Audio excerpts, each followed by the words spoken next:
Hello everyone, my name is Brittany and I'm from Crochet Therapy. Please follow me on Instagram and I'm going to be starting a YouTube channel. Today I'm going to teach you how to make a slip knot, make a chain, single crochet, and also how to weave in your ends. So, the yarn I will be using today is called the Snuggly Wiggly Dip Dye yarn. It's from Loops and Thread but you can use any yarn you want. You can use bulky yarn, you can use regular yarn that you have around the house, whatever you feel comfortable using. But this yarn is a number 3 weight yarn. This yarn is mainly used for making baby blankets, baby clothes, lightweight clothing, or this is also good for people with sensitive skin like myself. So I kind of will prefer this yarn, and I'll send you the details on the description box below. The next thing that you need is a size I crochet hook, or any hook that you choose. This is the hook I will be using today. This hook is from Furls Crochet. This is the Odyssey from the Odyssey collection. If you like this hook that you see now, I will post the link on the comments below. You will need a pair of scissors and a darning needle. This needle is like an ordinary sewing needle, but the hole of it is a lot bigger to help push the yarn through, that you could weave in your ends or sew your projects together. So, once you have all your materials, we can get started. Welcome back. So, you should have your yarn and your hook on hand. But before we do that, I'm going to show you how to make the slip knot. The slip knot is the beginning part of the crochet process. So, to start the slip knot, you take your yarn, wrap it around your finger twice, use your fingers to hold it in place. So, you have 2 loops on your finger. So, the far back loop that's near your knuckle right here, you're going to take that and you're going to pull it over your finger. Try not pull it all the way through your finger. Make sure it's over the first loop that's here. So now you're going to take this loop that's right here near the base of your finger. You're going to take it and pull it all. Now you can pull it all the way through your finger. And then take your index finger and pull up. And that's how you make a slip knot. I'm going to show it to you one more time for anyone that didn't understand. So, you're going to take the beginning part of your yarn, you're going to wrap it around your finger twice. Take your middle and thumb of your fingers and hold it tight. You're going to take the yarn, the second part of the yarn in the back, where the working yarn is. You're going to take it and pull it over, but not all the way through. So it should look something like this. Then you're going to take this final loop that's right here. You're going to take it and you pull that one all the way through, and then you pull your finger up. And that's how you make your slip knot. You could do this. You can pause the video and do it as many times as you wish. And once you feel comfortable doing it, you can move on to the next step of the tutorial. So just pause the video and I'll see you back here real soon. Okay, so now that you made your slip knot, you're going to take your hook and you're going to put it through the hole of the slip knot, and then you're going to pull it through tightly. Most people crochet loosely. I prefer to crochet maybe tighty loosey, so most people will do it differently. So I'm also going to teach you a technique that I like to use. This is called the knife hold. This is a crochet holding method that almost almost everyone in the crochet world probably knows how to do. But most people hold it like a pencil. People hold it like sometimes like this, or any way they feel comfortable holding it. But I prefer to hold it like this. So, right now, we're going to learn how to do a chain stitch. So, this first loop that's on your hook right now, it does not count as a chain. So, we're not going to count this one. I'm going to teach you how to make the chain. So, once you get started, you're going to yarn over. This is called a yarn over. You yarn over, make sure that the hook is grabbing the yarn. You take your hook and pull it through. This is the first one that you did right here is the first loop. It's the first loop. Let me zoom in just to see you guys. This is count as the first loop right here. This one right here. So, I'm going to show you again on how to do it. So, remember, yarn over, make sure the hook is grabbing the yarn, and pull right through. One more time, yarn over, and pull through. So right now, you should have at least 3 chains on your hook. For this demonstration, I'm only going to do 10. So, I have 3, 4, 5, 6, 7, 8, 9, 10. So right now, you should have maybe 10 or more.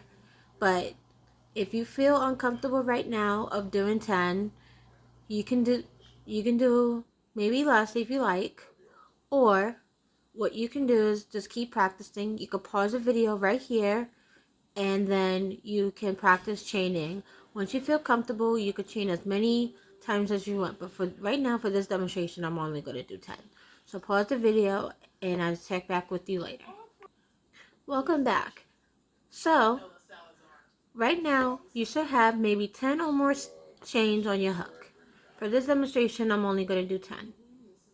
So, right now, I'm going to teach you how to do a single crochet. So the single crochet is just, is one of the beginning stitches of most of every pattern.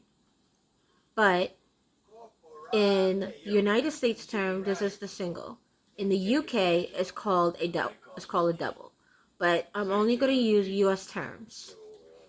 So we are going to start by going into the second chain from the hook. So remember, this loop here doesn't count. It's the one below it. So this would be 1, and this one would be 2. So you're going to take your hook. You're going to go into the second chain from the hook. You're going to yarn over and pull it through the chain. You should have at least 2 loops on your hook. Don't pull it through just yet. You're going to yarn over again and pull it through. And that is your first single crochet. So I'm going to show you again. Go into the next chain next to the single, go through the stitch, yarn over, pull up a loop, yarn over again, and pull through both loops. So you do it again, through the chain, yarn over, pull up a loop, yarn over again, pull through 2 loops. So you're going to repeat this process all the way through your chain. Feel free to continue towards the end. You can pause the video until you reach the end. But since I only have 10, I'm just going to show you through. Insert your hook, yarn over, pull the yarn through. You have 2 loops. Yarn over, pull through both loops. Just keep doing this process through. And as you're doing this is also a good time to relax and breathe through these stitches. Okay, I have reached the end of my first row of single crochet. This is called the first row of single crochet. So now you're going to turn your work. Now you're at the back side of your work. That can be the wrong side or the right side depending on the project you're working on. So once you do that, you're going to turn your work. You're going to chain 1, and then you're going to work right here underneath this chain 1.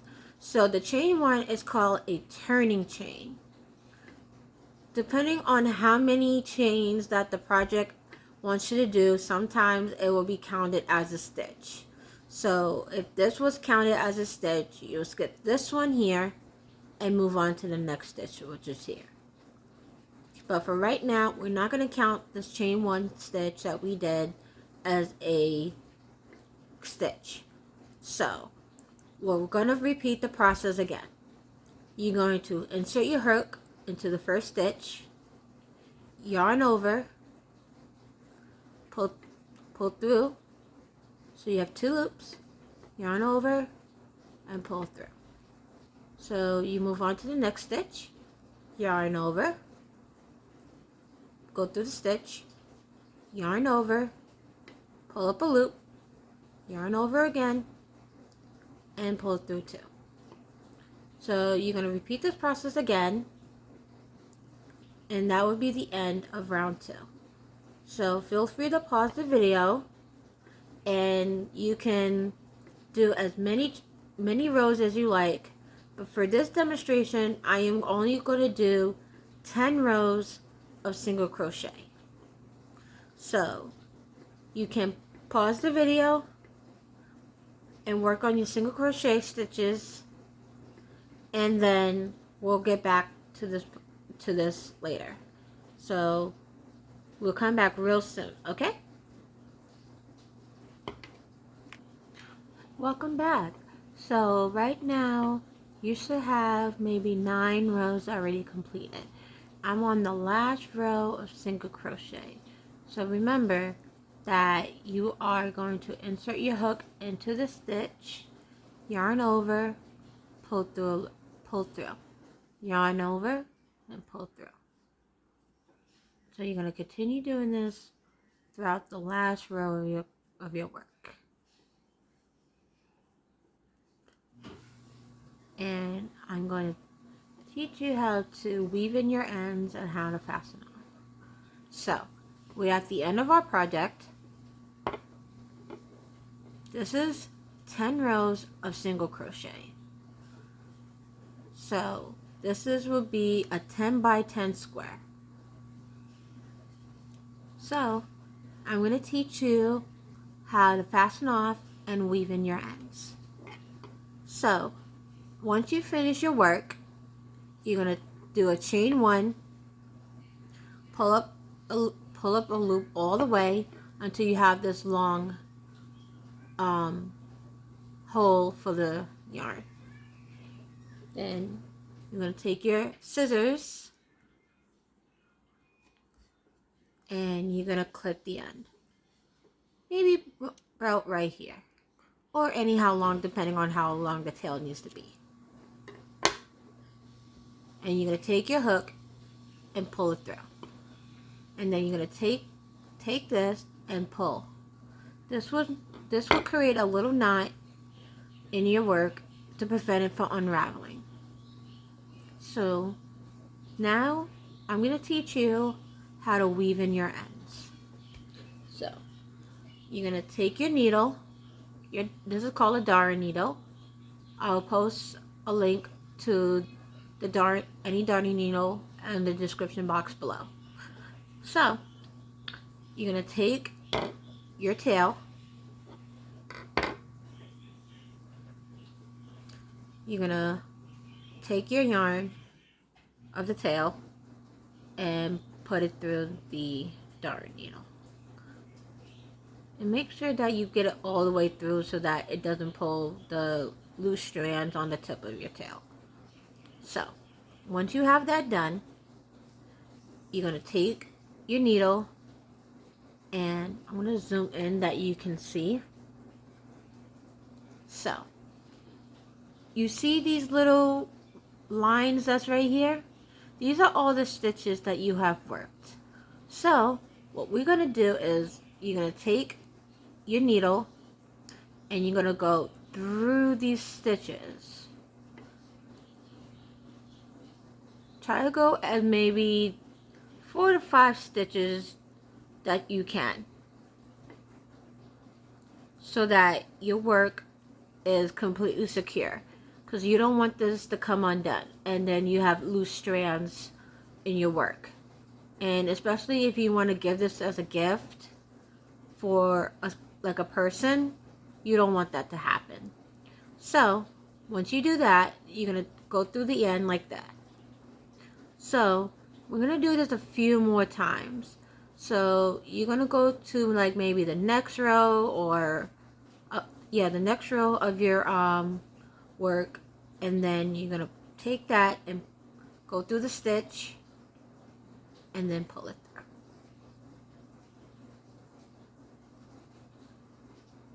And then you're going to take your work, you can twirl it around if you need to, just to see the stitches, and just keep weaving your ends in. And I recommend doing like maybe 3 or 4 passes of the weaving in process, because of the fact that it will make your work more secure, and it will actually hide all the stitches. Well, not hide all the stitches, but hide your work, the weaving in process, and it will make your project look more clean. And sometimes if you need to sew something together, you can hide the tail that way, just by sewing the project and also just hiding the tail, so that you don't have to really tie a lot of knots and it will look so bulky. Okay, now that you weave in all your ends and everything, you're gonna take your scissors again, give it like a little tug on the yarn. Just when you cut it, just be very careful that you don't cut your project. And then you just cut it. And that's it. Okay. Feel free to go back into the video and practice chaining, single crochet, slip knots, whatever you feel comfortable learning about. And thank you again for watching my video. And feel free to leave a comment. Feel free to like and subscribe to my channel. And have a great day. And thank you again for joining me. My name is Brittany again. I am from Crochet Therapy.